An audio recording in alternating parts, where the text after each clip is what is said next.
ज्ञानेन इति एवं गलिद्धि कृति पश्यन् शृण्वन् स्पृशन् जिघ्रन् अस्न नास्ते यथा सुखम। इस ज्ञान से कृतार्थ अनुभव कर गलित हो गई है बुद्धि जिसकी, ऐसा कृतकारी पुरुष देखता हुआ, सुनता हुआ, स्पर्श करता हुआ, सूंघता हुआ, खाता हुआ सुखपूर्वक रहता है। यह जो ज्ञान है कि मैं साक्षी हूं, यह जो बोध है कि मैं करता नहीं हूं, यही कृतार्थ कर जाता है। बड़ा विरोधाभासी वक्तव्य है, क्योंकि कृतार्थ का तो अर्थ होता है करके जो तृप्ति मिलती, कृति से जो अर्थ मिलता। कुछ कर लिया, एक चित्रकार ने चित्र बनाया, चित्र बन गया, तो जो तृप्ति होती। कृतार्थ का तो अर्थ ऐसा है, तुम एक भवन बनाना चाहते थे, बना लिया, उसे देख के प्रफुल्लित होते हो कि जो करना चाहा था कर लिया। हजार झंझटें थीं, रुकावट थीं, बाधाएं थीं, पार कर गए, विजय मिली, वासना पूरी हुई। तो कृतार्थ शब्द का तो साधारणतः ऐसा अर्थ होता है करने से जो सुख मिलता। अकृतार्थ वही है जिसने किया और न कर पाया, हारा, पराजित हुआ, गिर गया, तो विषाद से भर जाता है। लेकिन अष्टावक्र की भाषा में, ज्ञानियों की भाषा में, कृतार्थ वही है जिसने ये जाना कि करता तो मैं हूं ही नहीं। जो कर्ता बन के ही दौड़ता रहा, वो लाख कृतार्थ होने की धारणाएं कर ले, कभी कृतार्थ होता नहीं। एक चीज बन जाती है, दूसरे को बनाने की वासना पैदा हो जाती है। एक वासना जाती नहीं, 10 की कतार खड़ी हो जाती। एक प्रश्न मिटता नहीं, 10 खड़े हो जाते। एक समस्या से जूझे कि 10 समस्याएं मौजूद हो जाती। इसे कहा है संसार सागर, लहर पर लहर चली आती। तुम एक लहर से जूझो, किसी तरह एक को शांत करो, दूसरी आ रही। लहरों का अनंत जाल है, इस भांति तुम जीत ना सकोगे। एक एक समस्याओं से लड़के तुम कभी जीत ना सकोगे। यह बहुमूल्य सूत्र है। साधारणतः मनुष्य की बुद्धि ऐसा सोचती है एक एक समस्याओं से सुलझ लें। मेरे पास लोग आते हैं, कोई कहता है क्रोध की बड़ी समस्या है, क्रोध को जीत लूं तो बस सब हो गया। कोई कहता है काम वासना से पीड़ित हूं, जाती नहीं, उम्र भी गई, देह भी गई, लेकिन वासना अभी भी मंडराती, बस इससे छुटकारा हो जाए तो मुझे कुछ नहीं चाहिए। कोई लोभ से पीड़ित है, कोई मोह से पीड़ित है, किसी की और समस्याएं। लेकिन अधिकतर ऐसा होता है कि जब भी कोई एक समस्या लेके आता है तो वो एक खबर दे रहा है। वो खबर दे रहा है कि वो सोचता है समस्या एक है, एक दिखाई पड़ रही है, अभी पीछे लगी कतार तभी तुम्हें दिखाई पड़ेगी जब ये एक हल हो जाए। क्यों लगा है? तो तुम किसी तरह क्रोध को हल कर लो तो तुम अचानक पाओगे कि कुछ और पीछे खड़ा है। क्रोध ने नया रूप ले लिया, नया ढंग ले लिया। पश्चिम में मनुष्यविद इसी चेष्टा में संलग्न है, एक एक समस्या को हल कर लो। जैसे कि समस्याएं अलग अलग है, वैसी दृष्टि ही गलत है। सब समस्याएं इकट्ठी जुड़ी हैं, एक जाल है। देखा मकड़ी का जाला, एक धागे को हिला दो पूरा जाल हिलता है। ऐसा समस्याओं का जाल है, संयुक्त है। क्रोध लोभ से जुड़ा है, लोभ मोह से जुड़ा है, मोह काम से जुड़ा है, सब चीजें संयुक्त हैं। तुम एक को हल ना कर पाओगे। एक को हल करने चलोगे कभी ना हल कर पाओगे, क्योंकि अनेक है समस्याएं। एक एक करके चले कभी हल ना होगा। ये तो ऐसे ही होगा जैसे कोई चम्मच चम्मच पानी सागर का निकाल के सागर को खाली करने की चेष्टा करता हो। ये तो तुमने बहुत छोटा मापदंड ले लिया, इस विराट को तुम हल ना कर पाओगे। इसलिए पूर्व ने एक नई दृष्टि खोजी। क्या कोई ऐसा उपाय है कि हम सारी समस्याओं को एक झटके में समाप्त कर दें? इंच इंच नहीं, टुकड़ा टुकड़ा नहीं, पूरी समस्या को हल कर दें। समस्या मात्र उखड़ जाए, लहर से न लड़े, उस हवा को ही बहना बंद कर दें जिसके कारण हजारों लहरें उठती। वही सूत्र है साक्षी का। तुम समस्याओं को हल मत करो, तुम समस्याओं के पीछे खड़े हो जाओ, तुम बस देखो। तुम्हारी दृष्टि अगर स्थिर हो गई तो समस्याएं गिर जाएंगी, क्योंकि समस्याएं पैदा होती तुम्हारी दृष्टि की अस्थिरता से। तुम्हारी दृष्टि का कंपन ही समस्याओं को पैदा करता है। तो गहरे में एक ही समस्या है कि तुम अंधे हो, गहरे में एक ही समस्या है कि तुम्हारी दृष्टि स्थिर नहीं, गहरे में एक ही समस्या है कि तुम्हारी आंखों में अंधेरा है, या तुमने पलक खोलने की कला नहीं सीखी। उस एक को हल कर लो। तो पूर्व में हम कहते हैं एक साधे सब सधे, सब साधे सब जाए। ये सदियों की अनुभूति का निचोड़ है इन सीधे साधे वचनों में। एक साधे सब सधे, सब साधे सब जाए। तो तुम खंड खंड मत साधना, नहीं तो कभी जीत ना पाओगे। पत्ती पत्ती मत काटना, अन्यथा वृक्ष कभी गिरेगा नहीं। जड़ को काट डालना। जड़ है अहंकार, जड़ है तादात्म्य, जड़ है इस बात में कि मैंने मान रखा है कि मैं देह हूं, जो कि सच नहीं। मैं देह नहीं हूं। मैंने मान रखा है कि मैं मन हूं, जो कि सच नहीं। इन झूठों की मान्यताओं के कारण फिर हजार झूठों की कतार खड़ी हो गई। तुम मूल झूठ को हटा लो, तुम आधारशिला को खींच लो, ये ताशों का भवन जो खड़ा है तत्क्षण गिर जाएगा। तुम आधार से जूझ लो,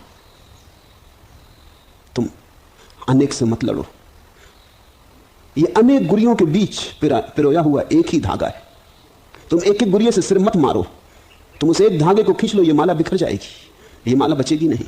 और तुम एक एक गुरिये से लड़ते रहे और भीतर का धागा मजबूत रहा तो तुम जीत ना पाओगे। गुरिये अनंत है, तुम्हारी सीमा है, तुम्हारा समय है, तुम्हारी क्षमता है। गुरिये अनंत है, क्या क्या हल करोगे? मनुष्य जाति हल करने में लगी। दुनिया में दो ही तरह के लोग हैं, एक जो समस्याओं को अलग अलग हल कर रहे हैं और एक जो समस्याओं के मूल के प्रति जाग रहे हैं। जो मूल के प्रति जागता है जीत जाता है। देख लो खड़े होकर, जरा भी चुनाव मत करो। क्रोध है सही, रहने दो, तुम दूर खड़े होकर क्रोध को देखने वाले बन जाओ। कभी दृष्टा का थोड़ा स्मरण करो। काम है, लोभ है, दृष्टा का स्मरण करो, तुम चकित होगे, तुम धन्य भाव से भर जाओगे। जैसे ही तुम क्रोध को गौर से देखोगे, क्रोध जाने लगा। तुम्हारे देखते देखते क्रोध का धुआं विलीन हो जाता है और अक्रोध की परम शांति छूट जाती। तुम्हारे देखते देखते वासना कहां खो गई पता नहीं चलता और एक निर्वासना का रस बहने लगता है। साक्षी के ज्ञान से कृतार्थ अनुभव कर गलित हो गई है बुद्धि जिसकी।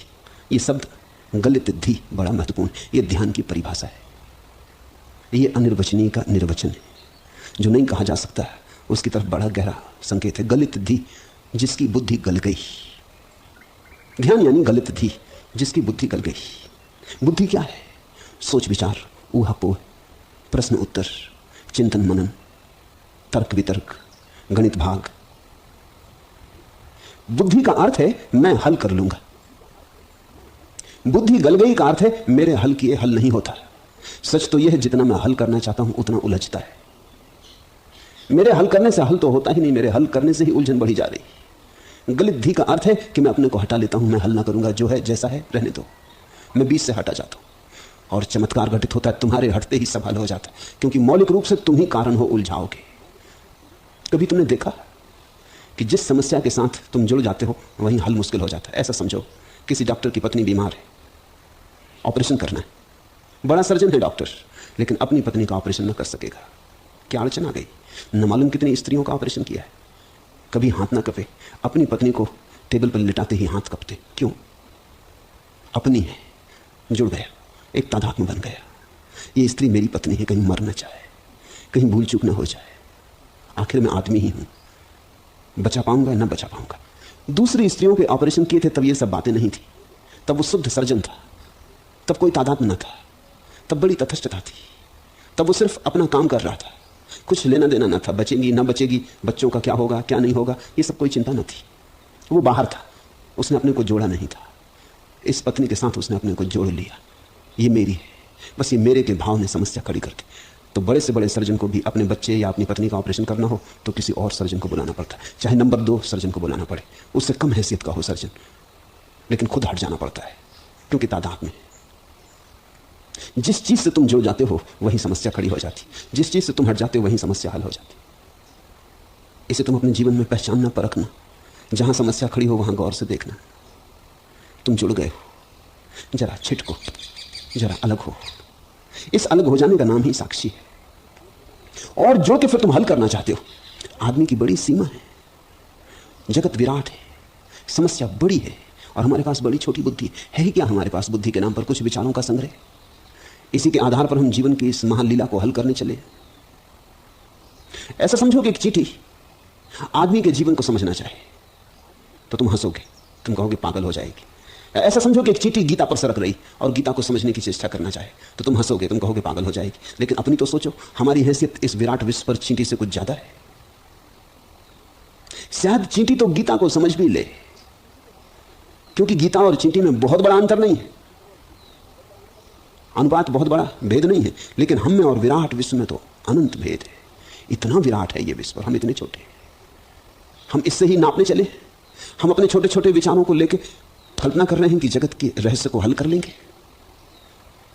यही भूल हो जा रही है। हल तो कुछ भी नहीं होता, उलझन बढ़ती जाती।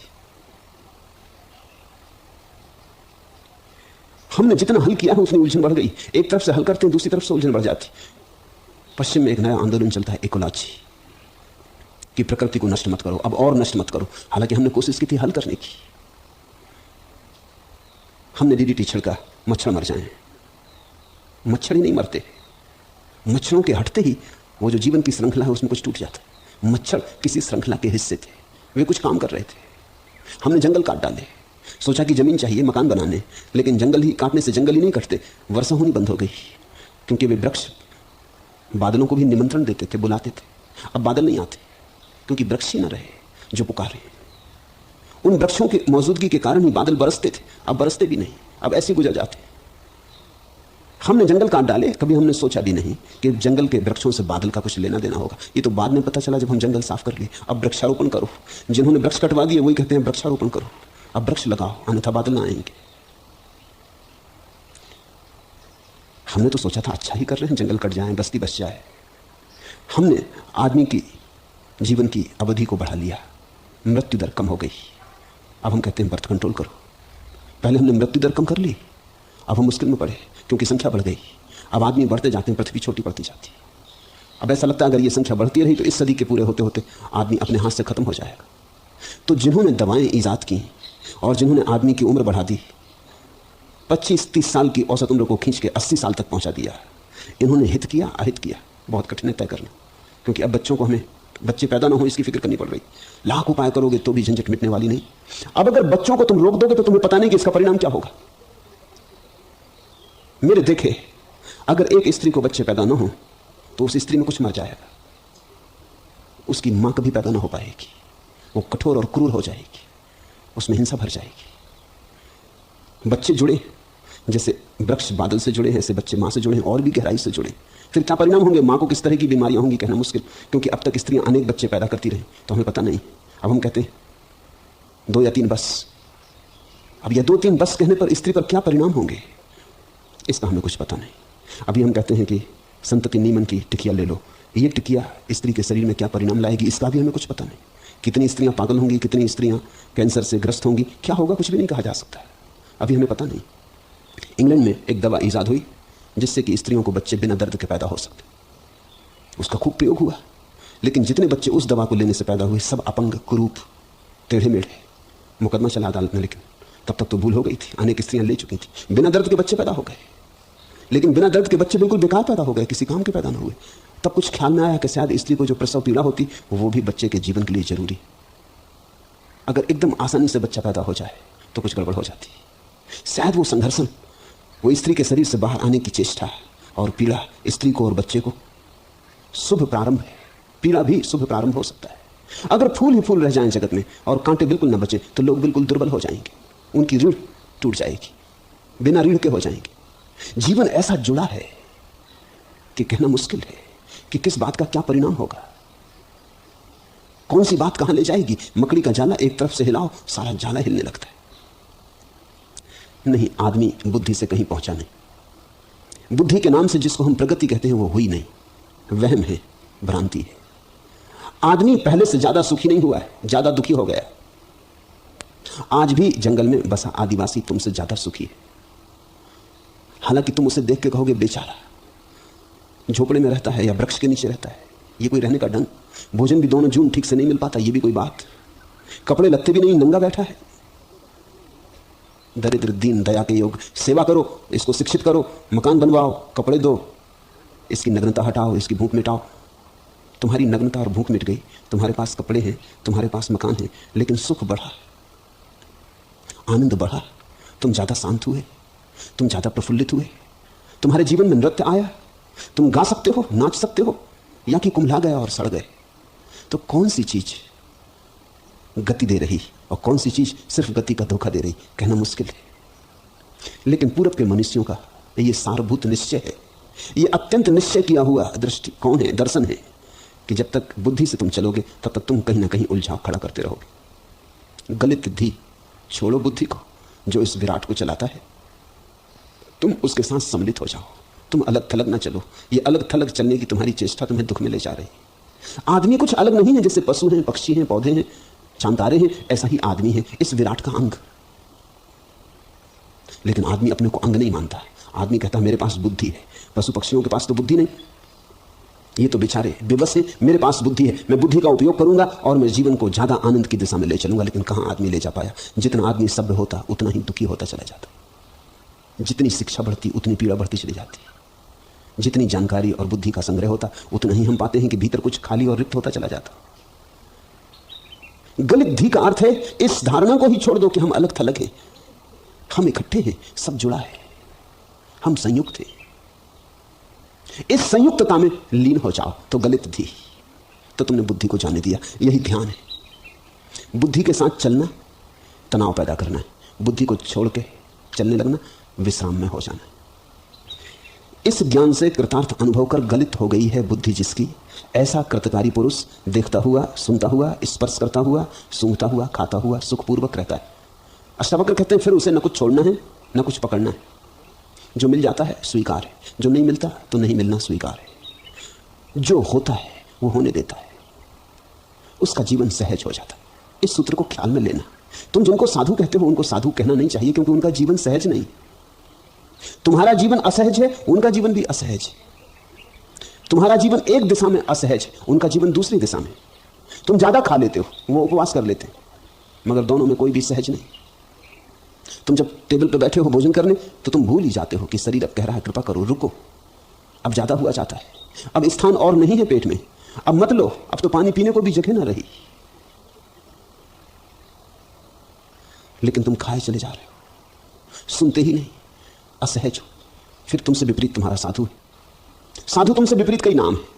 तुम एक भूल कर रहे हो, वो विपरीत भूल करता है। वो बैठा है आसन जमाए, वो कहता है भोजन करेंगे नहीं, आज उपवास। शरीर कहता है भूख लगी, पेट में आग पड़ती, और वो नहीं सुनता। वो कहता है मैं शरीर थोड़ी, मैं तो शरीर का विजेता हो रहा हूं, मैं जीत के रहूंगा। यही तो मेरा सारा अहंकार दांव पर लगा है कि कौन जीतता, शरीर जीतता कि मैं जीतता। ये भी असहज हो गया। एक का शरीर कह रहा था बस करो और उसने बस न की, और एक का शरीर कह रहा थोड़ी कृपा करो, जल भूख लगी, पानी ले आओ, कुछ रोटी मांग लाओ। वो कहता नहीं जाएंगे, अपनी जिद पे अड़ा है। एक ने ज्यादा खाने की जिद की थी, एक ने ना खाने की जिद कर ली। दोनों हठी है, दोनों में कोई भी सहज नहीं, दोनों असहज। लेकिन साधु तुम्हें सहज मालूम पड़ता है, क्योंकि तुम समझ नहीं पा रहे कि असहज का अर्थ क्या होता है। साधु तुम्हें संयमी मालूम पड़ता है, तुम्हें संयम का अर्थ नहीं मालूम। संयम का अर्थ होता है संतुलित, मध्य में, अति पर जो नहीं गया। संतुलित आदमी तो तुम्हें साधु ही ना मालूम पड़ेगा। जब तक अति पे ना जाए तब तक तुम्हें दिखाई ही ना पड़ेगा। तुम अति की ही भाषा समझते हो। अगर संयमी आदमी हो, जैसा मैं संयम का अर्थ कर रहा हूं, जैसा अष्टावक्र करते हैं, संतुलित आदमी हो, तो तुम्हें पता ही नहीं चलेगा इसकी विशेषता क्या है। अगर कोई आदमी उतना ही भोजन करता हो जितना उसके शरीर को जरूरत, तुम्हें पता कैसे चलेगा? उपवास ना करे तो पता ही नहीं चलेगा। कोई आदमी उतना ही सोए जितनी शरीर को जरूरत है, तो तुम्हें पता कैसे चलेगा? जब तक वो 3 बजे उठ के और राम भजन ना करे, जब तक वो मोहल्ले की नींद खराब ना कर दे, तब तक तुम्हें पता ही नहीं चलेगा कि कोई आदमी धार्मिक है। जब तक वो सिर के बल खड़ा ना हो जाए, शीर्षासन ना करे, तब तक तुम मानोगे नहीं कि योगी। कुछ उल्टा करे, कुछ ऐसा करे जो विशिष्ट मालूम पड़े, असाधारण मालूम पड़े। मैं तुमसे कहता हूं, अगर ठीक सहज आदमी हो, तुम्हारी पहचान में नहीं आएगा। सहज आदमी इतना शांत होगा कि तुम्हारे पास से भी निकल जाएगा, तुम्हें पता भी ना चलेगा कि कोई निकल गया। तुम्हें पता ही असहज का चलता है। या तो आदमी बहुमूल्य हीरे जवाहरातों से लदा हो, राज सिंहासन पर बैठा हो, तो तुम्हें पता चलता है। या सड़क पर नग्न खड़ा हो जाए तो तुम्हें पता चलता है।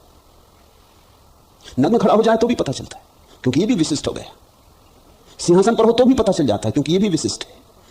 सामान्य सीधा साधा आदमी सहज पता ही ना चलेगा, क्योंकि जो चाहिए वो वही कपड़े पहनेगा, जितना भोजन चाहिए भोजन करेगा, जितनी नींद चाहिए नींद लेगा।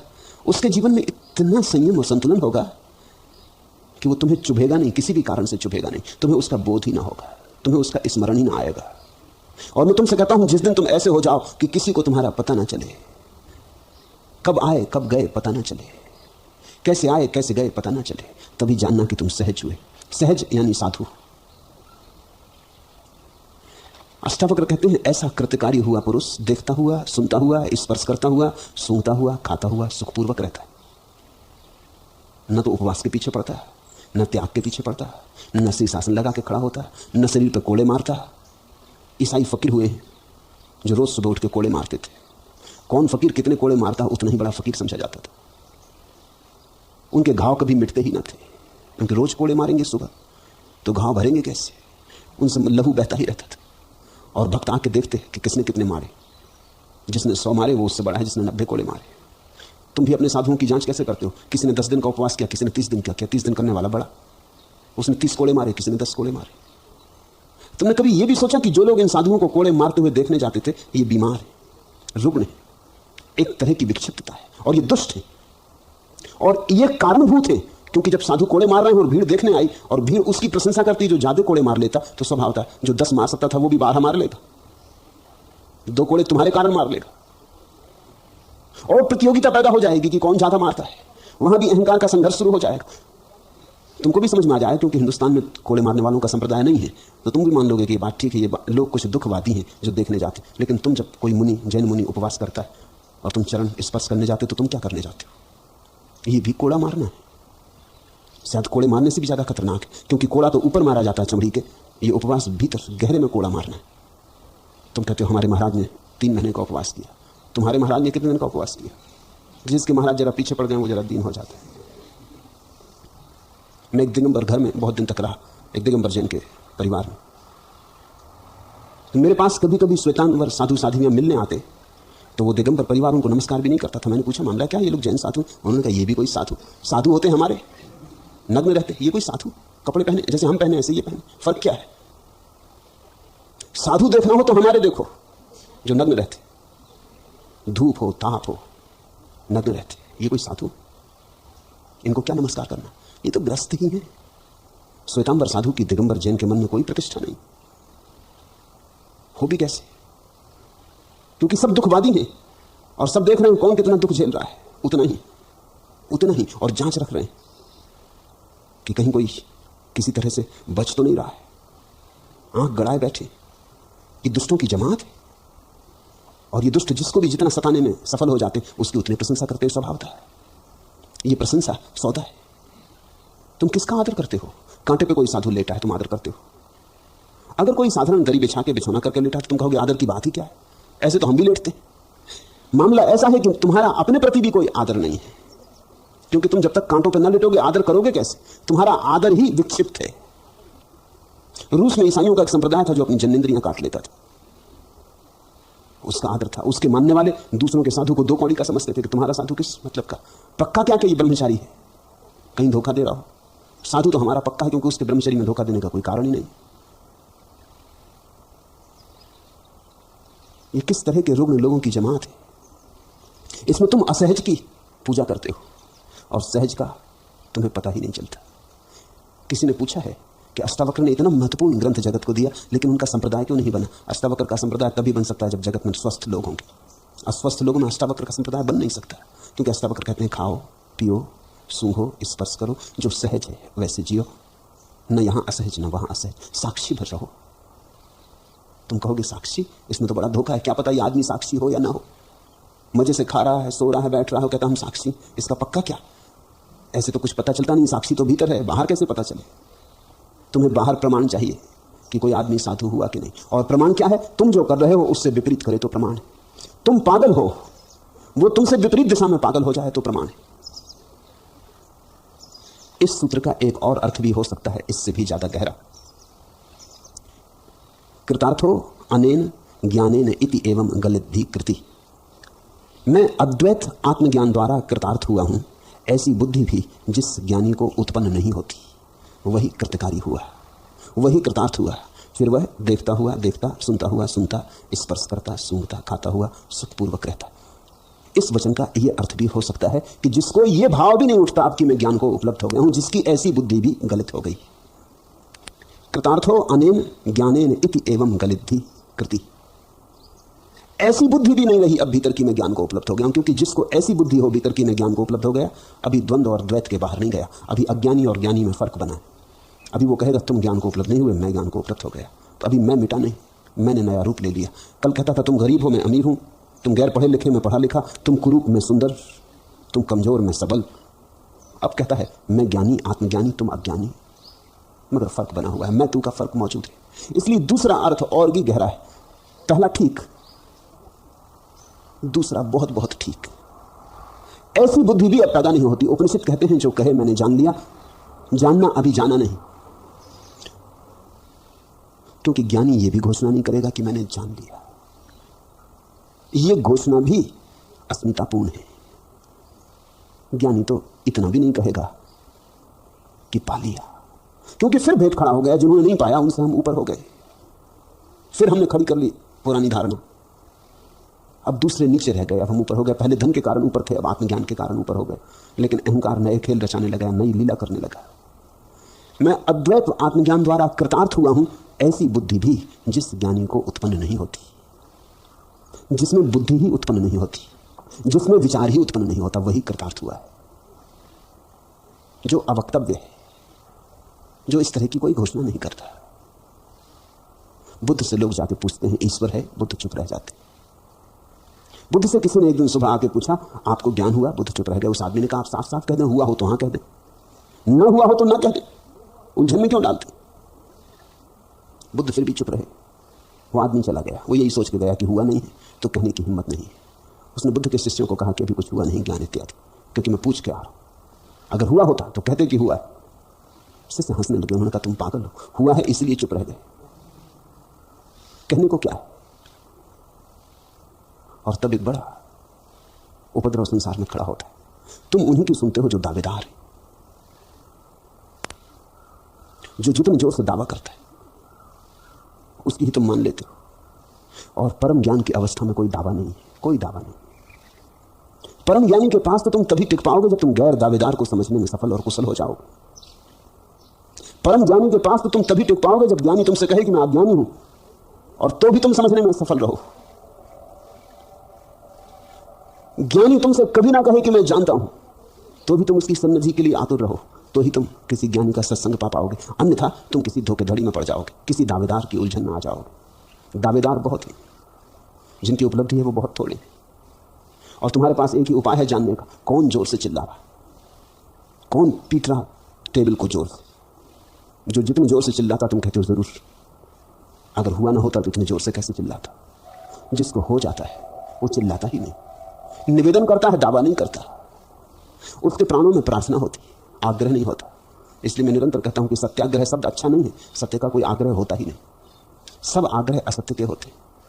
इसलिए तो महावीर जैसे परम ज्ञानी ने स्यातवाद को जन्म दिया। स्यातवाद का अर्थ होता अनाग्रह। तुम पूछो उनसे ईश्वर है, वो कहते हैं स्यात, हो ना हो स्यात। ये तो अज्ञानी की भाषा मालूम पड़ती। यही तो महावीर के विरोधियों ने उन पर आरोप लगाया कि ये तो अज्ञानी की भाषा होगी, तुमको पक्का पता नहीं, तुम कहते स्यात, शायद। अरे पता हो तो हाँ कह दो, ना पता हो तो कह दो। ये शायद क्या बात हुई, या तो ईश्वर है या नहीं है। महावीर कहते हैं कि शायद है, शायद नहीं। कठिन हो गई बात। तुम वैसे ही डमाडोल हो और ये महापुरुष डमाडोल किए दे रहे।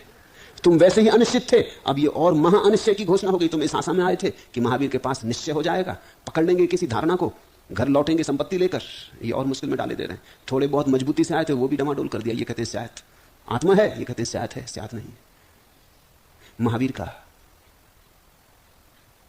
विचार बड़ा अद्भुत है। महावीर ये कह रहे हैं मुझसे निश्चय न मांगो, निश्चय तो तुम्हारे अनुभव से आएगा, तुम उधार अनुभव मत मांगो। मैं तुम्हें निश्चित करने वाला कौन, और मैंने अगर तुम्हें निश्चित कर दिया तो मैं तुम्हारा दुश्मन। मेरे पास लोग आ जाते, एक सज्जन वर्षों से आते, मैं उनसे कहता हूं आते हैं, आप सुनते हैं, कभी ध्यान करें। वो कहते हैं क्या ध्यान करना है, आपको तो मिल ही गया, तो जो आप कह देंगे हम तो मानते ही हैं आपको, हमें कोई संदेह थोड़ी है। जिनको संदेह हो वो ध्यान इत्यादि करें, हमें तो स्वीकार है आपको हो गया। और आप जो कहते हैं हम मानते हैं, इतना काफी है कि आपके चरण छू जाते हैं। आपका आशीर्वाद चाहिए, और क्या चाहिए। मेरा निश्चय तुम्हारा निश्चय कैसे हो सकता है। मैंने जाना, ये तुम्हारा जानना कैसे बनेगा। और मैंने जाना कि नहीं जाना, ये तुम कैसे जानोगे।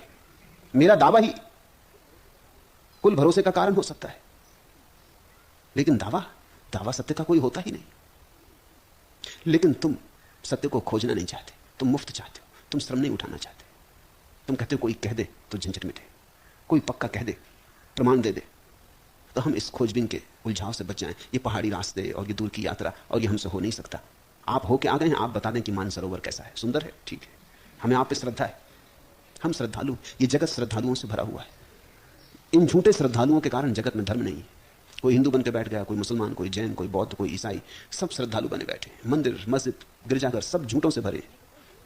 इनमें से कोई जाना नहीं चाहता। ईसाई कहते हैं बस जीसस ने कह दिया तो ठीक, कोई झूठ थोड़ी कहेंगे। जैन कहते हैं महावीर ने कह दिया तो हो गई बात। तुम क्या कर रहे हो, अपने को धोखा दे रहे हो।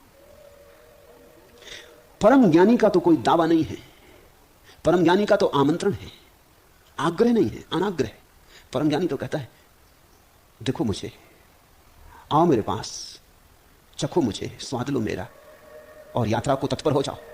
परम ज्ञानी की मौजूदगी यात्रा पर भेजेगी, तुम्हें निश्चय नहीं दे देगी, उस यात्रा पर भेजेगी जहां अंतिम निर्णय में, अंतिम निष्कर्ष में निश्चय होगा, निश्चय तुम्हारे भीतर जन्मेगा।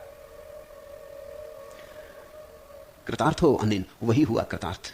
ज्ञानेन इति एवं, जिसे मैं ज्ञानी हो गया ऐसी बुद्धि भी नहीं पैदा होती। गलित थी कृति, उसकी ऐसी बुद्धि भी गल गई। ये आखिरी बात गिर गई, अब कोई भेद ना रहा। ज्ञान अज्ञान में भी भेद ना रहा, संसार मोक्ष में भी भेद ना रहा, बंधन मुक्ति में भी भेद ना रहा।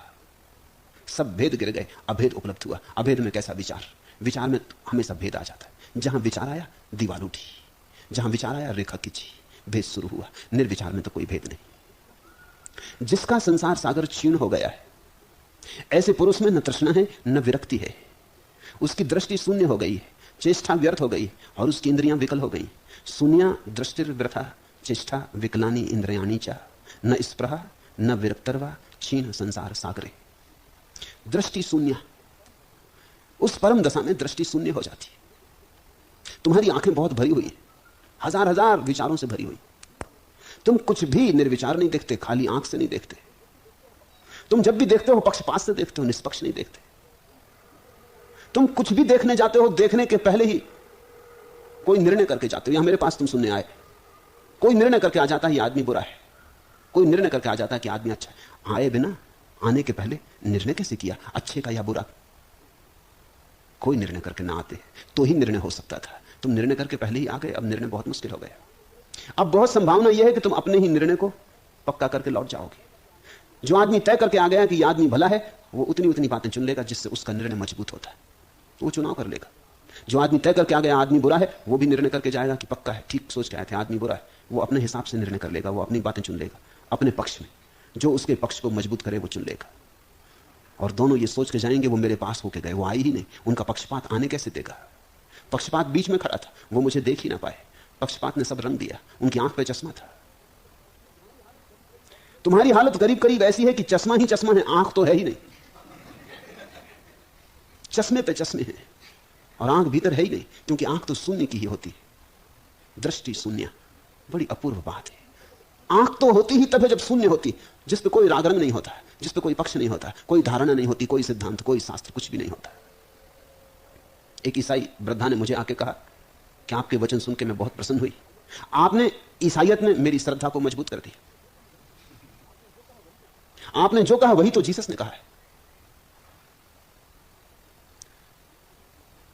इस महिला को हुआ क्या? ये भरी है जीसस से, ख्याल सब तैयार है, इसने वही वही चुन लिया जिससे मेल खाता था। वो सब छोड़ दिया होगा जो मेल नहीं खाएगा। वो प्रसन्न हो गई, वो मुझे धन्यवाद देने आई। मैंने कहा कि तू आई ही नहीं है, तेरा पहुंचने नहीं हुआ, तूने मुझे सुना कहां? उसने कहा कि आप गलती में हैं, आपने देखा ना होगा, मैं 15 दिन से सुनती हूं। कहा तू 15 साल भी सुन तो भी तू मुझे सुनेगी नहीं, खाली आंख हो गया। ईसाई बन के मत सुन, हिंदू बन के मत सुन, मुसलमान बन के मत सुन, कुछ बन के मत सुन, अंधा सुनना कैसे होगा? सिर्फ सुन। और मैं तो उससे कहता नहीं कि मुझसे राजी हो जा, राजी की भी क्या जल्दी है? सुन ले पहले, फिर तू अपना निर्णय कर लेना।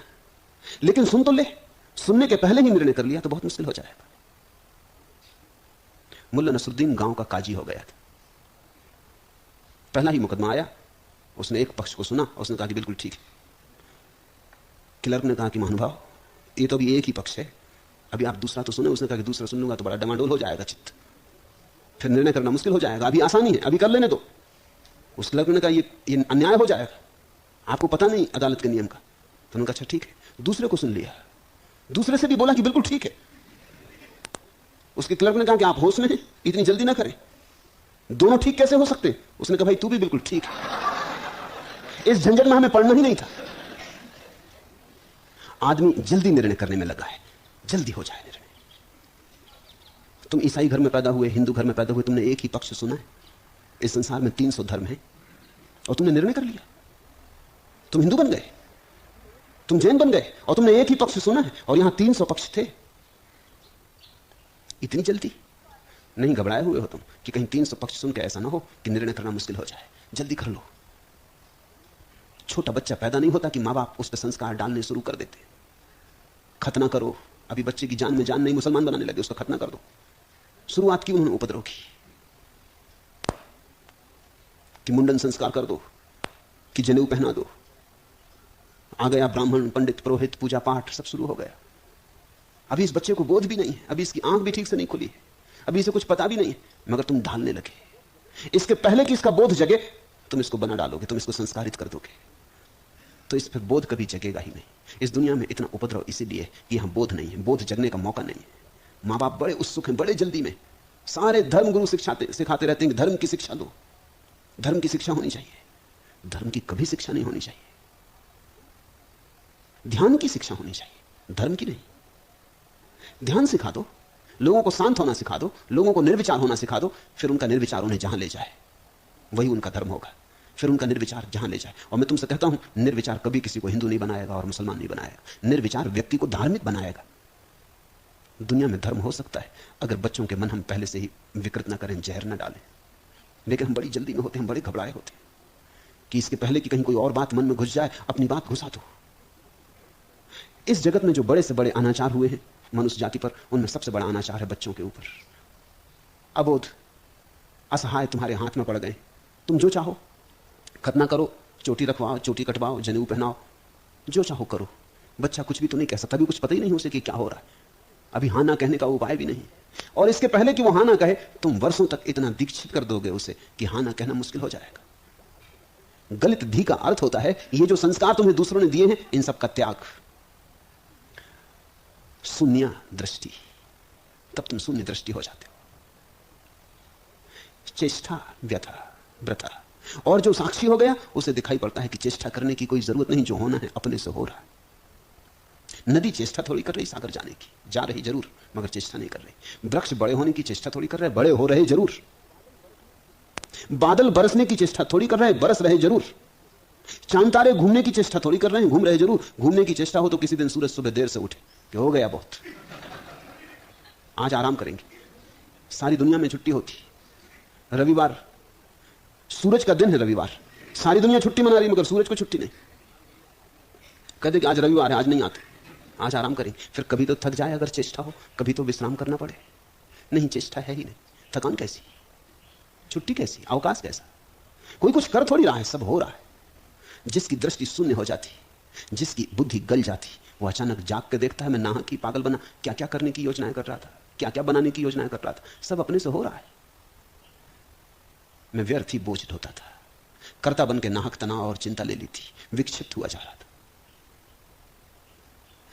जिसका संसार सागर छीन हो गया, ऐसे पुरुष में न तृष्णा है न विरक्ति। उसकी दृष्टि शून्य हो गई, चेष्टा व्यर्थ हो गई और उसकी इंद्रियां विकल हो गई, इंद्रियाणी विकलानी।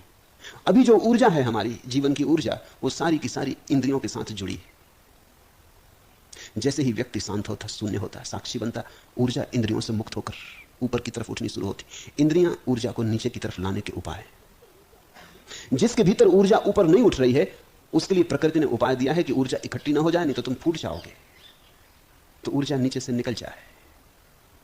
जिस दिन ऊर्जा ऊपर उठने लगती है, इंद्रियां अपने आप शांत हो जाती। इंद्रियों की जो प्रबल चेष्टा है वो शांत हो जाती। देखते हो फिर तुम तब भी, लेकिन आंख कहती नहीं कि देखो सौंदर्य को, चलो देखो सौंदर्य को। सुनते हो तुम तब भी, पर कान कहते नहीं कि चलो सुनो सुंदर मधुर संगीत को। स्वाद तुम तब भी लेते हो, लेकिन जिह्वा तुम्हें पीड़ित नहीं करती, परेशान नहीं करती, सपने नहीं उठाती, वासना नहीं जगाती कि चलो भोजन करो। अगर भोजन नहीं तो कम से कम सपने में ही बैठ के भोजन करो, कल्पना ही करो स्वादिष्ट भोजनों की। नहीं, सब काम चलते रहते हैं, लेकिन इंद्रियों से जो पुराना पैशन, वो जो पुरानी वासना थी, वो जो बल था, वो विलीन हो जाता है। कृष्ण ने अर्जुन को कहा है, या निशा सर्वभूतानाम तस्याम जागृति संयमी यस्याम जागृति भूतानी सा निशा पश्यतो मुने। संपूर्ण भूतों की जो आत्म अज्ञान रूपी रात्रि है और जिसमें सब भूत सोए हुए हैं, उसमें ज्ञानी जागता है। और जिस अज्ञान रूपी दिन में सब भूत जागते हैं, उसमें ज्ञानी सोया हुआ है। अज्ञानी जहां जागता है वहां ज्ञानी सो जाता, और जहां अज्ञानी सोया है वहां ज्ञानी जाग जाता। तुम इंद्रियों में जागे हुए हो, स्वयं में सोए हुए। ज्ञानी स्वयं में जाग जाता, इंद्रियों में सो जाता। उसकी इंद्रियां शांत होकर शून्य हो जाती, उसका साक्षी जगता है। ऊर्जा तो वही है, जब साक्षी जगता है तो इंद्रियों के जागने की कोई जरूरत नहीं रह जाती, उनमें ऊर्जा नहीं बहती। साक्षी सारी ऊर्जा को अपने में लीन कर लेता है। तुम जहां जागे हो वहां ज्ञानी सो जाता, तुम जहां सोए हो वहां ज्ञानी जाग जाता। जो तुम्हारा दिन उसकी रात्रि, जो तुम्हारी रात्रि उसका दिन। वह ना जागता है, ना सोता है, न पलक को खोलता है और बंद करता है। अहो मुक्त चेतस की कैसी उत्कृष्ट परम दशा रहती। समझना, न जागृति न निद्राति, नो न मीलति न मीलति, अहो परदशा क्वापि वर्तते मुक्त चेतसा। न जागृति, ज्ञानी कुछ करता ही नहीं। इसलिए यह भी कहना ठीक नहीं कि वो जागता है, यह भी कहना ठीक नहीं कि वो सोता है। जब कर्तृत्व ही खो गया तो परमात्मा ही जागता है और परमात्मा ही सोता है, ज्ञानी नहीं। इस भेद को ख्याल रखना। तुम बड़ी कोशिश करते हो, नींद नहीं आ रही, तुम सोने की कोशिश करते हो। तुम सोचते हो शायद सोने की कोशिश से नींद आ जाएगी। कोशिश से नींद का कोई संबंध है? जब आती तब आती। जब परमात्मा सोना चाहता तब सोता, तुम्हारे सुलाने से नहीं। परमात्मा कोई छोटा बच्चा नहीं कि तुमने लौरी गा दी, थपकी मार दी और सुला दिया। तुम्हारे भीतर जब सोने की जरूरत होती तो नींद आ जाती। मेरे पास कोई आके कहता है कि नींद नहीं आती, तो उसमें कहता हूं ना आने दो, शांत बिस्तर पे पड़े रहो, तुम कुछ करो भी मत, तुम्हारी चेष्टा से कुछ हल होगा भी नहीं। चेष्टा से नींद का कोई संबंध नहीं। सच तो यह है कि चेष्टा के कारण ही नींद नहीं आ रही, तुम्हारी चेष्टा ही बाधा बन रही। नहीं आती तो ठीक है, जरूरत नहीं होगी। अब बूढ़े आदमी हैं, वो भी चाहते हैं कि 8 घंटे सोएं। बूढ़े आदमी को 8 घंटे सोने की जरूरत नहीं रह गई, 3-4 घंटा बहुत है। उनको चिंता होती, क्योंकि पहले वो 8 घंटा सोते थे, वो ये भूल गए कि पहले वो जवान थे, जरूरतें अलग थी। मां के पेट में बच्चा 24 घंटे सोता है, तो क्या बुढ़ापे में भी 24 घंटे सोओगे? बच्चा पेट से पैदा हो जाता तो 18 घंटे सोता, 20 घंटे सोता, तो क्या तुम 18-20 घंटे सोओगे? बच्चे की जरूरत अलग है। जैसे जैसे तुम्हारी उम्र बढ़ने लगी, नींद की जरूरत कम होने लगी। लेकिन हमारी अड़चने, 35 साल के पहले आदमी जितना भोजन करता है 35 साल के बाद भी करता चला जाता। वो ये याद ही नहीं करता कभी कि अब ढलान शुरू हो गई, तो फिर भोजन सारा पेट में इकट्ठा होने लगता। वो कहता मामला क्या है, इतना ही भोजन हम पहले करते थे, तब कुछ गड़बड़ होती थी। 40 के आसपास ही पेट बड़ा होना शुरू होता है। कारण कुल इतना है कि 35 तक तो तुम चढ़ाव पर थे, अब उतार पर हो। 70 साल में मरना तो उतरोगे भी ना, 35 साल लगेंगे उतरने में। चढ़ तो गए पहाड़, अब उतरेगा कौन? अब तुम उतरने लगे। अब इतने पेट्रोल की जरूरत नहीं। सच तो यह है कि पेट्रोल की जरूरत ही नहीं। अब तुम पेट्रोल की टांकी बंद कर दे सकते हो, कार उतरेगी। अब कम भोजन की जरूरत है, अल्प भोजन की जरूरत है, अल्प निद्रा की जरूरत है। लेकिन पुरानी आदत को हम खींचते चले जाते हैं। हम सुनते ही नहीं प्रकृति की, और प्रकृति परमात्मा की आवाज है। तो हम मरते दम तक भी जीवन से जकड़े रहते हैं। अगर हम चुपचाप प्रकृति को सुनते चलें तो प्रकृति हमें सब चीजों के लिए राजी कर लेती। जब नींद कम हो जाएगी तो हम जानेंगे कि अब जरूरत कम हो गई। ज्ञानी का अर्थ है जो अपनी तरफ से कुछ भी नहीं करता। आ गई नींद तो ठीक, नहीं आई तो पड़ा रहता। आंख खुल गई तो ठीक, नहीं खुली तो भी पड़ा रहता। न तो ज्ञानी कर्मठ होता और न आलसी होता। ज्ञानी कुछ होता ही नहीं, ज्ञानी उपकरण, निमित्त मात्र होता। परमात्मा जो करवा लेता कर देता, नहीं करवाता तो प्रतीक्षा करता, जब करवाएगा तब कर देंगे। न जागृति न निद्रा थी, वो ना तो अपने से सोता न अपने से जागता। यहां तक कि नो न मीलती न मीलती, पलक भी नहीं झपकता अपने से।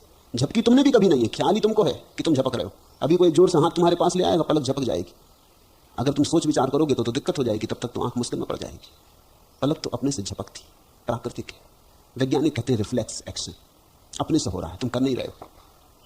तुमने नींद में देखा कीड़ा चढ़ रहा हो, तुम झटक देते, तुम्हें पता ही नहीं। सुबह तुमसे कोई पूछे कि कीड़ा चढ़ रहा था चेहरे पर, तुमने झटका, तुम कहोगे हमें याद नहीं। किसने झटका? तुम्हें याद ही नहीं, लेकिन कोई तुम्हारे भीतर जागा हुआ था, झटक दिया। रात गहरी से गहरी नींद में भी तुम्हारा कोई नाम पुकार देता कि राम, तुम करवट लेके बैठ जाते कि कौन उपद्रव करने आ गया। सारा घर सोया है, किसी को सुनाई नहीं पड़ा, तुम्हें सुनाई पड़ गया, तुम्हारा नाम है। तो तुम्हारे अचेतन से कोई ऊर्जा उठ गई। नींद में भी तुम सुन लेते हो। मां सोती है, तूफान उठे, बादल गरजे, बिजली चमके, उसे सुनाई नहीं पड़ता, लेकिन उसका बच्चा जरा कुनमुना दे, वो तत्क्षण उठ जाती। तुम्हारे भीतर कोई सूत्रधार है। अष्टावक्र कहते हैं अहो परदशा क्वापि वर्तते मुक्त चेतसा। धन्य अहो, कैसी है मुक्त चेतस की उत्कृष्ट परम दशा कि न तो पलक झपकता, न पलक खोलता, न सोता, न जागता, अपने से कुछ करता ही नहीं। करता भाव सारा समाप्त हो गया। तुम जरा सोचो तो इस परम दशा की बात, सोच के ही तुम आह्लादित होने लगोगे। काश तुम्हारा कर्ता विसर्जित हो जाए तो कैसी चिंता, चिंता पैदा कैसे होगी? चिंता कर्ता की छाया है, करता गया कि चिंता गई। चिंता तो तुम छोड़ना चाहते हो, कर्ता नहीं छोड़ना चाहते, इसलिए चिंता कभी छूटती नहीं। और एक नई चिंता पकड़ जाती है कि चिंता कैसे छूटे, और चिंता में नया जोड़ हो जाता है।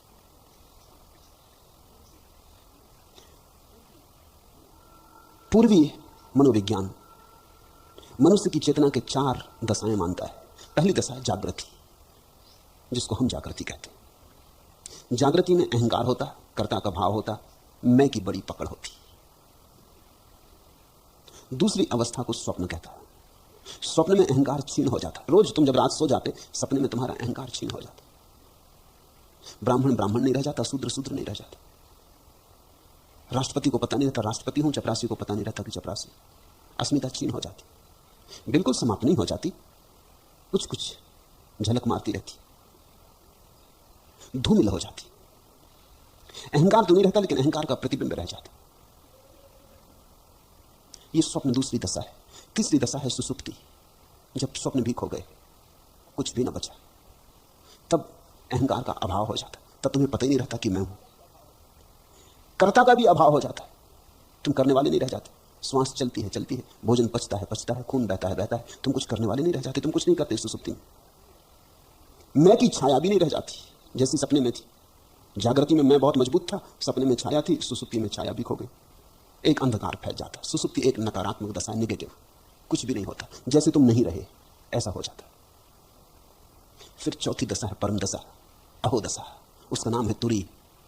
तुरी जागृति जैसी जागृत और सुसुप्ति जैसी शांत। तुरी का अर्थ है जैसी गहरी नींद में शांति होती ऐसी ही शांति, लेकिन गहरी नींद में अंधकार होता, तुरी में प्रकाश होता। गहरी नींद में अहंकार खो जाता, तुरी में भी अहंकार खो जाता, लेकिन गहरी नींद में निरअहंकार पैदा नहीं होता। गहरी नींद में सिर्फ अहंकार खो जाता, वो नकारात्मक स्थिति है। तुरी की अवस्था में निरअहकार भाव पैदा होता है, वो विधायक स्थिति है। बोध जगता, होश जगता, अकर्ता का भाव स्पष्ट हो जाता। तुरी अवस्था में व्यक्ति परमात्मा का संपूर्ण रूप से निमित्त हो जाता, व्यक्ति मिट जाता और परमात्मा ही शेष रहता। ये चौथी ही अवस्था का वर्णन है, तुरी अवस्था का वर्णन है। अहो क्वापि परदशा मुक्त चेतस वर्तते। कैसी धन्य दशा है मुक्त चैतन्य की, कैसी उत्कृष्ट, कैसी परम, जहां न तो वो जागता, न सोता, न पलक को खोलता, न बंद करता, और सब अपने से होता है, सब नैसर्गिक, सब सहज। मुक्त पुरुष सर्वत्र स्वस्थ, सर्वत्र विमल, आसे वाला दिखाई देता है, और वह सब वासनाओं से रहित सर्वत्र विराजता है, सर्वत्र दृश्यते स्वस्था। वो जो मुक्त पुरुष है, तुम उसे हर स्थिति में, हर परिस्थिति में स्वयं में स्थित पाओगे। तुम उसे कभी विचलित होते न देखोगे, तुम उसे कभी अपने केंद्र से च्युत होते न देखोगे। ये तुरी अवस्था में ही संभव है, जहां केंद्र उपलब्ध हो जाता और केंद्र पर पैर जम जाते। जैसे वृक्ष ने जड़ें जमानी जमीन में, ऐसा ही मुक्त पुरुष अपनी तुरी अवस्था में जड़ें फैला देता है। सर्वत्र दृश्यते स्वस्था, तुम उसे हर जगह स्वस्थ पाओगे, दुख हो या कि सुख हो, सफलता हो कि विफलता हो, जीवन आए कि मृत्यु आए, तुम उसे स्वस्थ पाओगे। तुम उसे मृत्यु में भी स्वस्थ पाओगे, तुम उसे डमाडोल ना देखोगे। सर्वत्र विमल आशया, और हर जगह तुम पाओगे उसका आशय निर्मल है। उसके आशय को तुम कहीं भी कठोर ना पाओगे, उसके आशय को कहीं विकृत ना पाओगे। उसका आशय सदा ही शुभ होगा। ऐसा नहीं कि वो शुभ करना चाहता है, वो तो बात गई, करने इत्यादि की तो बात गई। ऐसा नहीं कि वो नैतिक बनने की चेष्टा करता है, वो तो बात गई। अनीति नहीं बची, नीति नहीं बची। अब तो उसका जो शुद्ध सहज व्यवहार है, वही उसका विमल आशय है। तुम उसके पास एक सुगंध पाओगे, तुम उसके पास एक शांत वातावरण पाओगे। तुम अगर जरा राजी हो तो तुम उसके वातावरण में डुबकी ले सकते हो, जैसे कोई गंगा में स्नान कर ले, ताजा हो जाए। ज्ञानी पुरुष ही असली तीर्थ है, इसलिए जैनों ने महावीर को तीर्थंकर कहा। नदियों के किनारे नहीं है तीर्थ, ज्ञानियों के आसपास, क्योंकि ज्ञानियों के भीतर बह रही असली गंगा। जल की गंगा से तो ठीक है, तुम्हारी देह धुल जाएगी, लेकिन चैतन्य की गंगा से धुलेगा तुम्हारा चैतन्य, तुम्हारी आत्मा भी स्नान कर लेगी। समस्त वासना मुक्त हो, वो समस्त वासनाओं से मुक्त हो गया है। मुक्ता सर्वत्र राजते, और तुम उसे हमेशा पाओगे राज सिंहासन पर, चाहे वो धूल में बैठा हो, लेकिन तुम उसकी बादशाहत पहचान लोगे। उसका सम्राट होना सिंहासनों पर निर्भर नहीं है, उसका सम्राट होना बड़ा आंतरिक है। वो चाहे नग्न फकीर की तरह खड़ा हो रास्ते पर, तुम पहचान लोगे कि उसका साम्राज्य। जीसस ने इसी साम्राज्य की बात की है, किंगडम ऑफ गॉड, प्रभु का राज्य। जीसस को बहुत बार उनके दुश्मन पकड़ने आए, लेकिन पास आके बदल गए। एक बार पुरोहितों ने आदमी भेजे, दुष्ट से दुष्ट आदमी भेजे कि जीसस को पकड़ लाओ। वो आके उनकी बात सुनने लगे, मंत्रमुग्ध हो गए। जब लौट के आए, पुरोहितों ने पूछा तुम लाए नहीं? तो उन्होंने कहा बड़ा मुश्किल है, यह आदमी बड़ा अद्भुत है, इसके पास एक गरिमा है, कि हम एकदम दब गए। ये बादशाहत है इसके पास कोई, कि हम एकदम दिनहीन मालूम होने लगे। कैसे? तो इसके हाथ में हथकड़ियां डालें, हमने अपनी हथकड़ियां छुपा ली। यह आदमी बहुत अद्भुत है, ऐसा आदमी कभी हुआ नहीं। इसलिए फिर जीसस को अंधेरी रात में पकड़ा, दिन में पकड़ने की फिर कोशिश नहीं की, क्योंकि दिन में कोशिश की वो व्यर्थ गई। तुम देखते हो महावीर नग्न खड़े, लेकिन फिर भी क्या कोई बादशाह इनसे बड़ी बादशाह को कभी उपलब्ध हुआ है? स्वामी राम अपने को बादशाह कहते थे। उन्होंने किताब लिखी राम बादशाह के 6 हुक्मनामे। था तो उनके पास कुछ नहीं, लंगोटी। 6 हुक्मनामे, उसमें 6 आदेश दिए दुनिया के नाम, फरमान कि ऐसा करो। जब वो अमेरिका गए तो वहां भी अपने को बादशाह राम ही कहते रहे। लोगों ने उनसे पूछा कि आप फकीर हैं, अपने को बादशाह क्यों कहते? उन्होंने कहा इसीलिए क्योंकि मेरे पास सब है। जिस दिन मैंने छोटा घर छोड़ा, ये सारा ब्रह्मांड मेरा घर हो गया। मैंने क्षुद्र क्या छोड़ा, विराट मेरी संपदा हो गई। अब मेरे पास सब है, सारी संपदा है, सारे जगत की संपदा मेरी है। चांद तारे मेरे लिए चलते, सूरज मेरे लिए उगता, ये सब मेरे इशारे पर हो रहा। लोग समझते कि दिमाग इनका थोड़ा कुछ खराब है, तुम्हारे इशारे पर हो रहा। लेकिन राम ठीक कह रहे हैं, एक ऐसी घड़ी जब तुम मिट जाते हो तब तुम्हारे भीतर से परमात्मा ही बोलता। किसी ने उनसे पूछा आपके इशारे से हो रहा? उन्होंने कहा और किसके इशारे से होगा, मेरे अतिरिक्त कोई है नहीं, मैंने ही इनको चलाया। जब पहली दफा मैंने इनको धक्का दिया तो मैं ही था। ये चांद तारे मैंने बनाए, मेरे इशारे से चल रहे हैं, पहले से मेरे इशारे से चल रहे हैं। ये किसी और महत लोक की बात है। राम में बादशाहत थी। समस्त वासना मुक्तो मुक्ता सर्वत्र राजते। सर्वत्र जिसकी वासना शून्य हो गई है वो अपने आंतरिक सिंहासन पर विराजमान है। जो ऐसे सिंहासन पर विराजमान है वही विराजमान है, से सब तो भिखारी है। देखता हुआ, सुनता हुआ, स्पर्श करता हुआ, सूंघता हुआ, खाता हुआ, ग्रहण करता हुआ, बोलता हुआ, चलता हुआ, प्रयास और अप्रयास से मुक्त महा से निश्चय ही जीवन मुक्त है। सब करता है और फिर भी कुछ नहीं करता, चलता है और चलता नहीं, बोलता है और बोलता नहीं, खाता है और खाता नहीं। जैन शास्त्रों में एक उल्लेख, एक जैन मुनि का आगमन हुआ। वो यमुना के उस पार ठहरे। यमुना में बाढ़ आई है और रुक्मिणी ने कृष्ण से पूछा कि मुनि ठहरे उस पार, नाव लगती नहीं, कौन उन्हें भोजन पहुंचाएगा? भोजन हमें पहुंचाना चाहिए। कृष्ण ने कहा तो पहुंचाओ, पर उनका पार कैसे जाएं? नाव लगती नहीं। उन्होंने कहा इतना ही कह देना कि अगर मुनि सदा से उपवासी हैं तो यमुना राह दे दे। अगर मुनि उपवासी हैं तो यमुना राह दे देगी। बड़ी मीठी कहानी। रुक्मिणी ने थाल सजाए, वो अपनी सखियों के साथ पहुंची। उसने जाके कहा नदी को कि हे नदी, मुनि उस तरफ भूखे हैं और अगर वे सदा के उपवासी हों तो तू राह दे दे। और कहते हैं नदी ने राह दे दी। चकित नदी से रुक्मिणी गुजर गई, उस तरफ जाके मुनि को भोजन कराया। तब याद आई कि तो बड़ी मुश्किल हो गई, लौट के नदी से क्या कहेंगे, क्योंकि अब तो मुनि ने भोजन कर लिया, अब तो वो उपवासी नहीं। और कृष्ण से हमने पूछा ही नहीं। आने की बात तो पूछ ली थी, जाने की नहीं पूछी। आने तक तो ठीक था कि मुनि सदा के उपवास हैं तो रहे होंगे, नदी ने राह दे दी, प्रमाण हो गया। लेकिन अब तो मुनि को हमने अपनी आंख के सामने खुद ही भोजन करवा दिया है, अब कैसे उपवास है? और वो बहुत थाल सजा के लाई थी, मुनि सारे थाल समाप्त कर गए। अब वो बड़ी घबराने लगी। उन्हें बेचैन देखकर मुनि ने कहा तुम बड़ी चिंतित मालूम पड़ती, बात क्या? उन्होंने कहा कि ऐसा ऐसा मामला है। कृष्ण ने कहा था ये सूत्र बोल देना, हमने बोला भी, काम भी पड़ गया, नदी ने राह भी दे दी, अब हम क्या करें? हम लौटने की बात पूछना भूल गए। मुनि ने कहा पागल हुई हो, वही बात फिर कहना नदी से कि मुनि अगर सदा के उपवासी हो तो राह दे दो। अब तो उन्हें भरोसा भी नहीं था इस बात पर, भरोसा होता भी कैसे, लेकिन कोई चारा भी न था। जाके कहा, गैर भरोसे से कहा, लेकिन नदी ने फिर राह दे दी। कृष्ण से आकर उन्होंने पूछा कि अब हमारे बिल्कुल सूझबूझ के बाहर बात हो गई। तो कृष्ण ने कहा मुनि सदा ही उपवासा है, भोजन करने न करने से कोई संबंध नहीं। उपवास का अर्थ जानती हो? उपवास का अर्थ होता है जो अपने भीतर विराजमान, अपने पास बैठा, उपवास। इसका भोजन लेने देने से संबंध ही नहीं है। भोजन नहीं किया तो अनशन। उपवास का क्या संबंध है? उपवास का अर्थ होता है जो अपने पास है, जो अपने निकटतम बैठा है, जो वहां से हटता नहीं। ये मतलब है उपवास का। जो अपने भीतर विराजमान हो गया है वो भोजन करते हुए भी भोजन नहीं करता, क्योंकि भोजन तो शरीर में ही जाता, उसमें नहीं जाता, वो साक्षी ही बना रहता। वो चलते हुए चलता नहीं, क्योंकि चलता तो शरीर है। तुम कभी चले हो आज तक? चलोगे कैसे? तुम्हारे कोई हाथ पैर? शरीर चलता है। तुम बोलोगे कैसे? शरीर बोलता है। तुम सोचोगे कैसे? मन सोचता है। तुम इन सब के पार सारी क्रियाओं के पीछे साक्षी रूप हो। देखता हुआ, सुनता हुआ, स्पर्श करता, सूंघता, खाता हुआ, ग्रहण करता हुआ, बोलता हुआ, चलता हुआ, प्रयास और अप्रयास से मुक्त। न तो वो ऐसा करता, न ऐसा नहीं करता, जो होता होने देता, सबको मार्ग देता। जो प्रभु करवा ले वही ठीक। उसकी अपनी कोई इच्छा नहीं रही, वो अपना हिसाब नहीं रखता, वो हर हालत में प्रभु के साथ है। उसने तैरना बंद कर दिया, वो नदी के साथ बहा जाता। इस बहाव का नाम जीवन मुक्ति है। ऐसा महाशय निश्चय ही जीवन मुक्त है। ईहतानी हितई मुक्ता मुक्ता एव महाशय। मुक्त पुरुष सर्वत्र रस रहित, वह न निंदा करता, न स्तुति करता, न हर्षित होता, न क्रुद्ध होता, न देता और न लेता है। न निंदती न चा स्तोति, न हृष्यति न कुप्यति, न ददाति न गृह्णाति, मुक्ता सर्वत्र नीरसा।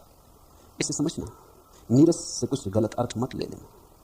मुक्त पुरुष नीरस है क्योंकि उसे परम रस मिल गया। इस जगत में अब उसका रस नहीं रहा। मुक्त पुरुष नीरस है क्योंकि उसे वह मिल गया जिसको कहते रसो वैसा। उसने परम धन पा लिया। तुम्हारे ठीकरों में उसे धन नहीं दिखाई पड़ता, इसलिए नहीं कि ठीकरे उसने छोड़ दिए, त्याग दिए। त्यागने योग्य भी उनमें कोई मूल्य नहीं है। उसमें कुछ है ही नहीं जो त्यागा जा सके, कि भोगा जा सके। तुम जिन जिन चीजों में रस लेते उसका रस खो जाता। तुम जहां जागे वहां वह सो जाता, तुम जहां सोए वहां वह जाग जाता। एक परम रस पैदा हुआ। अब अहिर्निश अमृत की धार बरस रही। अब जहर को कौन पिए, किस लिए पिए? तुम जैसे रस कह रहे हो वो रस नहीं है, क्योंकि अगर रस होता तो तुम्हारे जीवन में रस मुग्धता आ गई होती, तुम रसपूर्ण हो गए होते। तुम्हारे जीवन में महोत्सव फलता, फूल खिलते, नाच होता, उत्सव होता। कुछ भी तो नहीं है। तुम रूखे सूखे मरुस्थल जैसे पड़े हो, थके हारे, सर्वहारा, सब खोए पड़े हो। तुम्हारे जीवन में कहीं भी तो कोई फूल खिलता मालूम नहीं होता। कांटे ही कांटे तुम्हारे जीवन में फैल गए। तुम्हारी सारी कथा कांटों की कथा है, दुख ही दुख और दंस ही दंस। और तुम कहते हो रस। तुम जरूर किसी गलत चीज को रस कह रहे हो। जहां रस नहीं है वहां तुम रस देख रहे हो। इस रस का तो विसर्जन हो जाता। इसलिए सूत्र कहता है नीरसा। वैसा परम ज्ञानी नीरस हो जाता तुम्हारे रस की दृष्टि से, तुम्हारी भाषा में नीरस हो जाता। लेकिन अगर तुम दूसरी तरफ से देखो, ज्ञानी की तरफ से देखो, तो पहली दफा रस से भरता, वो रस का सागर हो जाता। उसके जीवन में महाकाव्य पैदा होता है। उसके जीवन में बड़ा संगीत जन्म लेता है। उसके जीवन में विराट की वीणा बजती और परमात्मा के प्रसून खिलते। उस अर्थ में वो नीरस नहीं है। ये मैं तुम्हें स्पष्ट कर दूं, क्योंकि तुम्हारे साथ सदा खतरा है। तुम्हारे साथ खतरा यह है कि तुम नीरस आदमियों को ज्ञानी समझ सकते हो। तुमने ऐसे बहुत से ज्ञानी बना बिठा रखे हैं चारों तरफ, जिनके भीतर कुछ भी नहीं है, जो बिल्कुल सूखे। बाहर का छोड़ दिया, भीतर का हुआ नहीं। और तुमने ये सोच के कि बाहर का छोड़ दिया, नीरस हो गए, त्यागी हो गए, विरक्त हो गए। नहीं, असली विरक्ति की यही पहचान है कि बाहर के सारे रस चले गए हों और भीतर से अहिर्निश रस की धार बह रही हो। तुम जहां रस देखते हो वहां रस न दिखाई पड़ता हो, और फिर भी जीवन में एक परम रस हो। बुद्ध ने तो इस अवस्था को धर्म मेघ समाधि कहा है, जब बरसता रस से भर जाता। ऐसे कबीर ने बार बार कहा है कि खूब घने मेघ गिर गए, अमृत की वर्षा हो रही, और कबीर मगन होकर नाच रहा। तुम्हारा रस निश्चित खो जाता है। तुम्हारा रस रस ही नहीं है, पहली बात तो। तुम्हारे रस के खोने से आदमी नीरस नहीं होता। तुम्हारे रस के खोने से ही आदमी के परम रस का द्वार खुलता है। अब दो बातें हैं, या तो तुम परम रस का द्वार खोल लो तो इस जीवन से रस चला जाए, या तुम इस जीवन का रस छोड़ दो तो पक्का नहीं कि परम द्वार खुलेगा या नहीं खुलेगा। अष्टावक्र की पूरी प्रक्रिया और मेरा पूरा उपदेश यही है कि तुम पहले उस परम द्वार को खोल लो। तुम बड़े रस को पालो, छोटा रस अपने से छूट जाएगा। क्षुद्र छूट ही जाता जब विराट हाथ में आता, व्यर्थ छूट ही जाता जब सार्थक की गंध मिलती। जिसको बड़ी संपदा मिल जाती है वो फिर छोटी संपदा की चिंता कहां करता है। तब त्याग में एक मजा है, तब त्याग में एक सहजता है, बिना किए हो जाता, करना नहीं पड़ता। जो त्याग करना पड़े वो झूठा है, उसमें करता तो बच ही जाएगा और अहंकार निर्मित होगा। न निंदती न चाहे स्तौति, न हृष्यति न कुप्यति। ऐसा पुरुष तुम्हारे सब रसों से रहित है। वह न निंदा करता है न स्तुति करता है। तुम जरा हैरान होना, रस की चर्चा में निंदा स्तुति की बात अष्टावक्र ने क्यों उठाती? निंदा तुम्हारा रस है। तुम जब रस निंदा का मजा लेते हो, तुम जब किसी की निंदा करते हो, तब तुम्हारा चेहरा देखो कैसा रसपूर्ण मालूम होता, जीवन में बड़ी ऊर्जा मालूम होती। निंदा करते लोगों को देखो कैसे प्रसन्न मालूम होते, दिखता है यही उनकी एकमात्र प्रसन्नता है। तुम्हें अगर निंदा करने ना मिले तो तुम बड़े विरस हो जाओगे। तुम निंदा क्यों करते हो? आखिर लोग निंदा में इतना इतना मजा क्यों लेते? काव्य शास्त्र ने 9 रस गिनाए हैं, पता नहीं वो निंदा को क्यों छोड़ गए, क्योंकि वो महारस मालूम होता। कविता वगैरह तो लोग कभी कभी पढ़ते सुनते हैं, और रस तो ठीक ही है, निंदा बिल्कुल सार्वलौकिक रस है, सार्वभौम। अगर कोई तुम्हारे पास बैठ के कुछ कहने लगे, किसी की निंदा करने लगे, तुम लाख काम छोड़ देते। ये मौका छोड़ते नहीं बनता। अगर वो आदमी बीच में रुक जाए, कहे अब कल कह देंगे, तो बड़ी मुश्किल हो जाती। कल तक समय बिताना मुश्किल हो जाता। तुम कहते हो भाई कह ही दो, निपटा ही दो, नहीं तो मन में अटका रहेगा। आखिर निंदा में इतना रस क्या है? रस है, निंदा का अर्थ होता है दूसरे को छोटा दिखाना। दूसरे के छोटे दिखाने में तुम्हें अपने बड़े होने का मजा आता। तुम बड़े तो हो नहीं, सीधे सीधे तो तुम बड़े हो नहीं। दूसरे की निंदा करके तुम एक छोटा सा मजा ले लेते कि तुम बड़े हो। सुनी तुमने कहानी अकबर की? एक लकीर खींच दी उसने दरबार में और कहा इसे बिना छुए कोई छोटा करते। सोचा बहुत, बिना छुए कैसे छोटी होगी? छूना तो पड़ेगा तभी छोटी होगी। लेकिन बीरबल ने उठ के एक बड़ी लकीर उसने नीचे खींच दी। बीरबल को निंदा रस का पता होगा। उसने बिना छुए एक लकीर खींच दी, बड़ी छोटी हो गई लकीर, पहली लकीर छोटी हो गई। तुम जब किसी की निंदा में रस लेते हो तो तुम उसकी लकीर छोटी कर रहे हैं। उसकी छोटी होती लकीर के कारण तुम्हारी लकीर बड़ी हो रही। तुम प्रफुल्लित होते हो, अरे तो हमसे भी बुरे लोग हैं दुनिया में, कोई हम ही बुरे नहीं, और हम तो फिर कुछ भी बुरे नहीं, इतने बुरे लोग हैं। धीरे धीरे तुम कहते तो हम तो भले ही हैं। बुरे लोगों का संसार है, इसमें हम नाहक परेशान हो रहे थे। तुमने एक बात ख्याल की, अगर कोई किसी की निंदा करता हो तो तुम प्रमाण कभी नहीं मांगते। तुम ये नहीं कहते कि प्रमाण क्या। लेकिन कोई अगर किसी की प्रशंसा करता हो तो तुम प्रमाण मांगते हो। कोई कहे कि फलां आदमी परम ज्ञान को उपलब्ध हो गया, तुम कहते प्रमाण। तुम्हारे कहने से न मान लेंगे। सबूत क्या है? कोई प्रत्यक्ष प्रमाण लाओ, कहने से क्या होता है। लेकिन कोई अगर कहे कि फलां परम ज्ञानी भ्रष्ट हो गया तो तुम प्रमाण नहीं मांगते। तुम कहते हमको तो पहले से पता था, ये हो नहीं, वो भ्रष्ट था ही। तुम अपने मन को जरा गौर करना। कोई अगर किसी की बुराई करे तो तुम बिना तर्क मान लेते हो। कोई किसी की भलाई करे तो तुम हजार तर्क खड़े करते हो। क्यों? क्योंकि दूसरे की भलाई का मतलब उसकी लकीर बड़ी हो रही, तुम्हारी छोटी हो रही। बुराई का अर्थ उसकी लकीर छोटी हो रही, तुम्हारी बड़ी हो रही। ये भीतर का हिसाब है। ऐसा नहीं है कि तुम सदा निंदा में ही रस लेते हो, कभी कभी तुम स्तुति में भी रस लेते हो। तब भी तुम ख्याल रखना कि वहां भी कुछ गणित काम करता है। तुम स्तुति किसकी करते हो? जिसके साथ तुम अपना तादात्म्य कर लेते हो उसकी स्तुति करते हो। तुम्हारा गुरु तो तुम उसकी स्तुति करते हो। तुम कहते हो हमारा गुरु महागुरु। दूसरे कहते हैं गुरु घंटाल, तुम कहते हो महागुरु। तुम क्यों कहते हैं महागुरु? क्योंकि महागुरु हो तो ही तुम महाशिष्य। अब तुमने उसकी लकीर के साथ अपनी लकीर जोड़ दी। उसकी जितनी लकीर बड़ी होती जाए उतनी तुम्हारी होती, नहीं तो तुम भी गए। अब तुम तो रेल के डब्बे हो, वो इंजन। अब वो चले तो तुम चले, नहीं तो तुम भी गए। तो जिनके साथ तुम अपना तादात्म्य कर लेते हो उनकी तुम प्रशंसा करते हो। तुम्हारा बेटा, तुम कहते हो अरे लाखों में एक। और ये सब लाखों में एक बेटे कहां खो जाते हैं पता ही नहीं चलता। हर एक अपने बेटे की तारीफ कर रहा है, क्योंकि लाखों में एक बेटा तभी होता है जब करोड़ों में एक बाप हो। तो बेटा ऐसा हो, क्योंकि फल से ही तो वृक्ष पहचाना जाता है। तो जब बेटा सिद्ध नहीं होता लाखों में एक, तो तुम्हें बड़ी पीड़ा होती। जो बेटा तुम्हारे अहंकार को बड़ा नहीं करता तुम उसकी चर्चा नहीं करते। मेरे एक मित्र थे, उनके दो बेटे, एक मिनिस्टर हो गया और एक साधारण दुकानदार। वो जब भी आते अपने मिनिस्टर बेटे की चर्चा करते। मैंने उनसे कहा कि आपका दूसरा भी बेटा है, आप उसकी कभी चर्चा नहीं करते। वो बोले उसकी क्या चर्चा कर। मैंने कहा कि ये भी कोई बात हुई, मिनिस्टर की ही चर्चा करते। मिनिस्टर से उनको बड़ी आशाएं थी। वो सोचते थे कि उनका बेटा जो मिनिस्टर वो कभी न कभी प्राइम मिनिस्टर होने वाला, वो पंडित जवाहरलाल नेहरू की जगह लेने वाला था उनकी कल्पना में। और वो मोतीलाल थे, वो उनके दिमाग में बैठा था। अब दुकानदार की तो बात ही नहीं करते, क्योंकि दुकानदार अब किराने की दुकान कोई चला, उस बेटे के बाप होने में सार भी क्या है। फिर उनका जो बेटा मिनिस्टर था और जवाहरलाल होने वाला था मर गया बीच में। वो मरा मिनिस्ट्री की वजह से, चिंता भार, विक्षिप्त हो गए। फिर विक्षिप्तता में प्राण भी चले गए। तो वो बहुत रोए, आत्महत्या करने को उतारू हो गए। मैंने उनसे पूछा कि अगर तुम्हारा दूसरा बेटा मर जाता तो तुम इस तरह के उपद्रव करते? तो रो रहे थे, आंखें उनकी आंसू रुक गए। उन्होंने कहा आप हमेशा दूसरे बेटे की बात क्यों उठाते? मैं इसलिए उठाता हूं कि मुझे पता तो चले कि बाप का हृदय है या सिर्फ अहंकार ही काम कर रहा है। फिर संयोग की बात, जब पहला बेटा मर गया तो दूसरे बेटे को उन्होंने धीरे धीरे धक्का दिया, उसको मिनिस्टर बनवा दिया। तब से वो दूसरे बेटे की बात करने लगे। तब से वो दूसरा बेटा भी सार्थक मालूम होने लगा। तुम जिसके साथ अपना अहंकार जोड़ देते हो बस उसके साथ तो तुम्हारी स्तुति जुड़ जाती। इसलिए जैन कहता है कि महावीर बस इनसे बड़ा कोई ज्ञानी कभी नहीं हुआ। ईसाई कहता है जीसस वो ईश्वर के इकलौते बेटे, इकलौते पे जोड़ देता, क्योंकि अगर दूसरा भी बेटा हो तो झंझट खड़ी होगी। फिर कोई दूसरा धर्म दावा कर दे कि ये दूसरा बेटा और जीसस के बड़े भाई हैं, तो इकलौते पे जोड़ देते हैं कि इकलौता बेटा।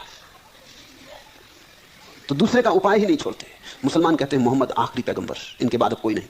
ईश्वर ने आखिरी पैगाम भेज दिया, अब इसमें कोई तरमीम नहीं, कोई सुधार नहीं। भेज दी आखिरी बात, आखिरी किताब आ चुकी, अब कोई किताब नहीं आएगी। क्योंकि अगर ऐसा आगे भी दरवाजा खुला रखे तो फिर हजारों लोग हैं, हर कोई दावा कर देगा कि हम दूसरी किताब ले आए, ये आगे किताब दूसरी, फिर इल्हाम हो गया हमें। ये सब रोकना पड़ेगा। मोहम्मद को अप्रतिम बनाना होगा, आखिरी बनाना होगा, इनके ऊपर फिर किसी को जाने न दे होगा। फिर इससे तुमने जोड़ लिया कि हम मुसलमान और हमारा पैगंबर आखिरी पैगंबर।